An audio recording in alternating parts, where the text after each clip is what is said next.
खमा गणेश कम। तो कैसे हैं आप सब? आई होप आप सब बहुत अच्छे होंगे। आपका फिर से स्वागत है मेरे यूट्यूब चैनल पर। मैं हूँ छाया कबीर। तो आज पूजा का लास्ट डे है और मैं पूजा कर रही हूँ। तो आपको मैं दिखाती हूँ मैंने क्या क्या तैयारी कर ली। तो देख सकते हैं आप, मैंने सारी तैयारी कर ली है। ये हलवा बना लिया है, ये 9 दिए, वो टोकरी हो गई, उसमें सारा श्रृंगार का सामान है, वो 9 मीठी पापड़ियाँ और ये कपड़े, ये फूल हैं। अब मैं पूजा स्टार्ट करती हूँ मैं आज की पूजा।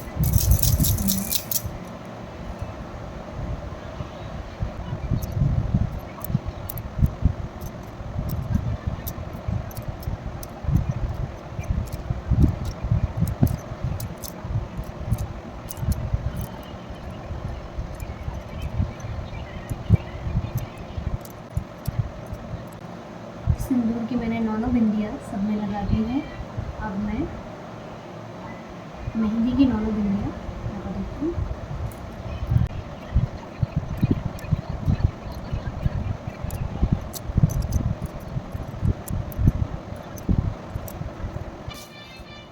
अब मैं हल्दी की 9 बिंदियाँ लगाऊंगी।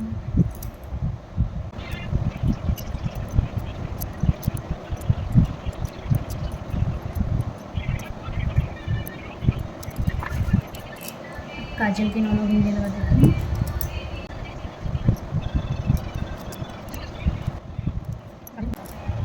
आठ दाने गेहूँ की गिनकर अब मैं रख दूँगी। अब एक एक दाना मैं जौ का रख दूँगी सभी में।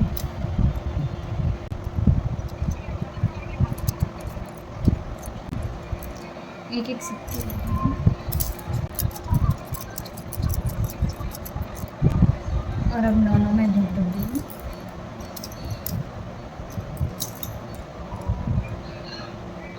ये सब जगह धूप रख दी। अब मैं फूल रख दूँगी।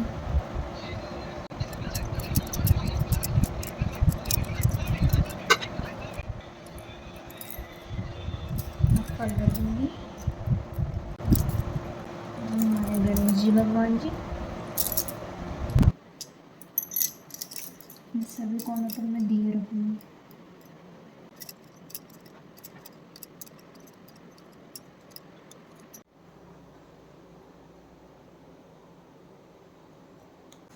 आज से भगवती व्रत। यह व्रत अश्विन मास की कृष्ण पक्ष की अष्टमी से आरंभ होकर 8 दिन तक चलता रहता है। उस दिन गोबर मिट्टी से 8 कोने रसोई के दीप है। आज भगवती की कहानी सुनकर उन 8 कोनों पर 8 दूब, 8 टुकड़े वैसे 8 रोटी के छींटे, 8 मेहंदी के छींटे, 8 काजू की बिंदी, एक सुहाली और एक फल चढ़ावे, 8 कोनों पर दीपक जलावे। इस प्रकार नित्य 8 दिन पूजा करें और कहानी सुने। 8वें दिन एक सुहाग पिटारी 8 कोनों पर चढ़ावे। 8वें दिन 8 सुहालों का बायना निकालकर सासू जी को पैर छूकर देवे। यह व्रत 8 वर्ष तक करना चाहिए। 9वें वर्ष में उज्जवल करें।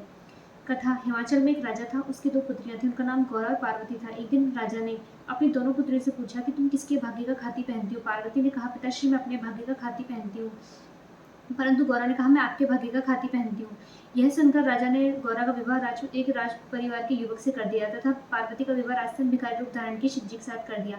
शिवजी पार्वती जी को लेकर कैलाश पर्वत चल दिए। रास्ते में पार्वती जी का जहाँ भी पैर पड़ता वहाँ की धूप जल जाती। जो शिवजी ने ज्योतिषी से पूछा कि क्या दोष है कि जहाँ भी पार्वती जी पैर रखती है वहाँ की धूप भस्म हो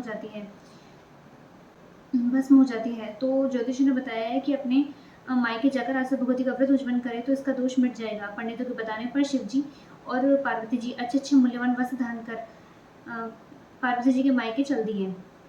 रास्ते में उन्होंने देखा कि एक रानी के बच्चा होने वाला। रानी बहुत परेशान थी। यह कष्ट देखकर पार्वती जी बोली कि हे नाथ, बच्चा होने में बहुत कष्ट होता है तो मेरी कोख बांध दो। शिवजी ने समझाया कि कोख मत बनाओ नहीं तो पीछे पछताओगे। कुछ आगे चल के देखा तो एक घोड़ी का बच्चा आ रहा। उसका भी कष्ट देखकर पार्वती जी ने अपनी कोख बंद करने की हट पकड़ ली। अंत में निराश होकर शिवजी ने पार्वती जी की कोख बंद कर दी। इसके बाद वे आगे की ओर चले। पार्वती की बहन गौरा अपने ससुराल में बहुत दुखी थी। इधर पार्वती अपने मायके पहुंचने पर मायके वालों ने पार्वती को पहचानने से इनकार कर दिया। जब पार्वती जी ने अपना नाम बताया तो राजा ने बहुत खुश हुए और राजा को अपनी पुरानी कही हुई बात याद आ गई। राजा ने पार्वती से पुनः पूछा कि तू किसके भाग्य का खाती है? पार्वती ने कहा कि मैं अपने भाग्य का खाती हूँ। ऐसा कहकर पार्वती अपनी भाभीियों के पास चली गई। वहाँ उसकी भाभियाँ आशा भगवती का व्रत उज्जवल कर रही थी। यह देखकर पार्वती जी बोली कि मेरे उज्जवल की कोई तैयारी नहीं तो मैं भी उज्जवल कर लेती। तब भाभिया बोली, तुम्हें क्या कमी है? तुम तो शिवजी से कहो, वे सब तैयारी कर देंगे। पार्वती जी ने शिवजी से उज्जवल करने के लिए सामान लाने को कहा। तब शिवजी ने पार्वती से कहा कि यह अंगूठी ले लो, इससे जो भी तुम मांगोगे वह तुम्हें मिल जाएगा। पार्वती जी ने उस मुद्रिका से उज्जवल का सामान मांगा। मुद्रिका ने तुरंत सभी सामान 9 सुहाग के पिटारे सहित ला दिया। यह सब देखकर पार्वती की भाभीयों ने कहा कि हम तो 8 महीने से उजमन की तैयारी कर रहे थे, तब जाकर सामान तैयार कर सके और तुमने थोड़ी सी देर में पूरी तैयारी कर ली। सबने मिलकर व्रत किया और धूमधाम से उजमन किया। शिवजी ने पार्वती से घर चलने को कहा। तब ससुर ने शंकर जी को भोजन करने के लिए बुलाया। राजा ने उन्हें सुंदर सुंदर भोजन तथा अनेक प्रकार की मिठाई खाने को दी। यह देखकर सब कहने लगे कि पार्वती को भिखारी से भेज दिया था, परंतु वह तो अपनी भाग्य से राज कर रही है। शंकर जी ने सब रसोई की वस्तुएं खाते खाते समाप्त कर दी। रसोई में थोड़ी सी पतली सब्जी बची थी। पार्वती जी ने उस सब्जी को खाकर पानी पीकर पति के साथ घर को चल दी। रास्ते में दोनों प्राणी सुस्ताने के लिए पेड़ के नीचे बैठ गए। शंकर भगवान ने पार्वती से पूछा कि तुम क्या खाकर आई हो। पार्वती बोली, हे नाथ, आप तो अंतर्यामी, आप सब कुछ जानते, फिर ऐसा क्यों पूछ रहे हैं। तो शंकर जी बोले कि रसोई में तो केवल थोड़ी सी पतली सब्जी बची थी, वही सब्जी और पानी पीकर तुम आ रही हो। इस पर पार्वती जी बोली, महाराज, आपने मेरी सारी पोल खोल दी और अब आगे कोई बात मत खोलना। मैंने हमेशा ससुराल की इज्जत मायके में रखी है और मायके की इज्जत ससुराल में रखी है। इसके बाद आगे चलने पर जो दूध सूख गई थी वह हरी हो गई। शंकर जी ने सोचा कि पार्वती का दोष तो मिट गया। अब आगे बढ़ने पर पार्वती जी ने देखा कि वही रानी कुआं पूजने जा रही थी। पार्वती जी ने पूछा कि महाराज, यह क्या हो रहा है। तो शिव जी बोले कि वही रानी है जो कुआं पूजने वही रानी है जो प्रसपीड़ा झील रही थी। अब इसके लड़का हुआ है, इसलिए कुआं पूजने जा रही है। पार्वती जी बोली, हे महाराज, मेरे भी कोख खोल दे। शिव जी बोले, कैसे खोलूं, मैंने तो पहले ही कहा था कि कोख मत बंधाओ, लेकिन तुमने तो जिद पकड़ ली थी। इस पर पार्वती जी ने हट पकड़ ली कि मेरी अभी इसी वक्त कोख खोलो, नहीं तो मैं अभी इसी वक्त अपने प्राण त्याग दूंगी। पार्वती जी का हट देखकर शिव जी ने पार्वती के महल से गणेश जी को बनाया। पार्वती जी ने बहुत सारे नेकचार किए और कुआं पूजा। पार्वती जी कहने लगी, मैं तो सुहाग बांटूंगी। तो सब जगह शोर मच गया कि पार्वती जी सुहाग बांट रही है, जिसको लेना है ले लो। साधारण मनुष्य दौड़ दौड़ कर सुहाग ले गए, परंतु उच्च कुल की स्त्रियों को पहुंचने में देर हो गई। उन स्त्रियों को पार्वती जी ने सुहाग थोड़ा थोड़ा सुहाग दे दिया। इस प्रकार पार्वती जी ने किसी को भी निराश नहीं लौटाया। इस व्रत भोजन को कुंवारी लड़कियां ही करती हैं। गणेश जी विनायक जी की कहानी। एक बूढ़ी माँ थी, उसके एक बेटा और बेटे के दो थे। बूढ़ी माँ नित्य प्रतिदिन गणेश जी की पूजा अर्चना करती थी। एक दिन प्रसन्न हो गणेश जी और प्रकट हुए और बोले, बुढ़िया माई, तू जो चाहे सो मांग ले। बुढ़िया बोली, कैसे और क्या मांगू, मुझे तो मांगना आता ही नहीं था। गणेश जी बोले, अपने बेटे बहू से पूछ कर मांग लेना, मैं कल फिर आऊंगा।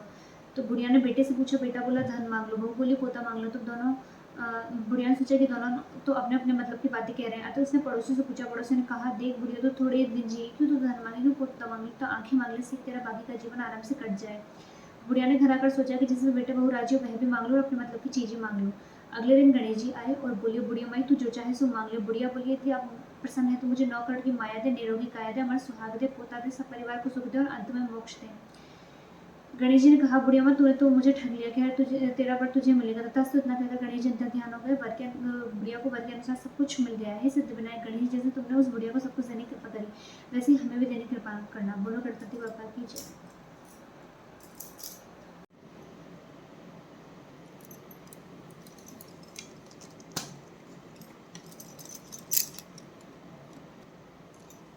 मैं 8 कॉर्नर पर हीट लगा दूंगी।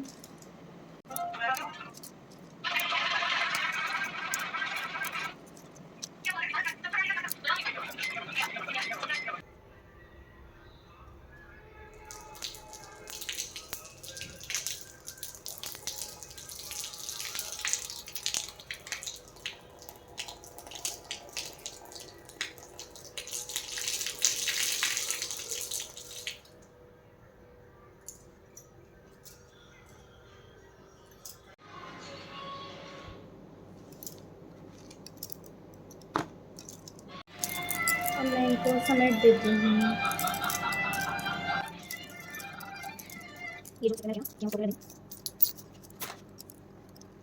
और ये जो मैंने 9 दिन तक पूजा की थी, इसमें ये जो भी सामान मैंने स्टोर करके रखा था स्टोर में, ये सभी मैं गौ माता को दे दूँगी।